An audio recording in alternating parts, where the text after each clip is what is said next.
Prečo regeneratívne poľnohospodárstvo? Pretože už slovo rege znamená regenerovať. Regenerujeme niečo, opravujem. To znamená, vraciame napríklad pôde život. Hej, vraciame tam späť tie baktérie, druhy baktérií, húb, celé to spektrum, čo tam chrobáci, všetko to, čo tam tej v pôde vlastne patrí a čo tam bolo pred XX rokmi, hej, tá pôda funguje bez nás.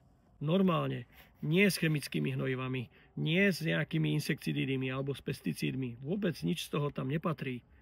Ako dlho to robíme? 5 rokov. 5 rokov sa snažím, učím, vlastne stále sa učím o tom, čo je vlastne to celé, ako to všetko vlastne funguje, ako to funguje v pôde. Ako vlastne napríklad využívame prasiatka. A funguje to bez nás, keď to funguje tráva, keď rastie tu, nikto ho neokapáva, nikto tam nedáva umelé hnojiva a funguje. Tak musí to fungovať aj tam. Fungujeme v súlade s prírodou. Naučili sme sa chápať to, že rastliny nejako fungujú, hej, to znamená vytvárajú cez fotosyntézu nejaké cukry, sacharidy a ešte iné veci.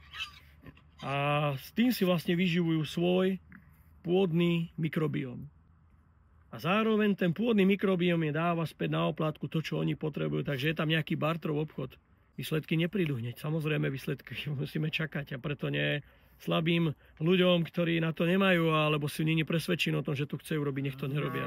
A hlavne chceme vyrábať potraviny, nie otraviny. Samozrejme, že veľakrát sa stane, že sa nám aj veci nepodaria. To je normálna vec, ale to nie je dôvod na to, aby sme prestali.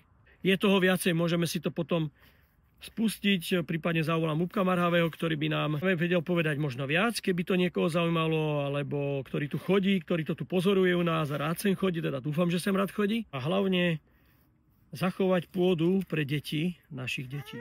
To je to najdôležitejšie. Aby naše deti jedli zdravé potraviny a nie tie bludy a tie výmysly, ktoré nám dávajú na stôl a nazývame ich potravinami.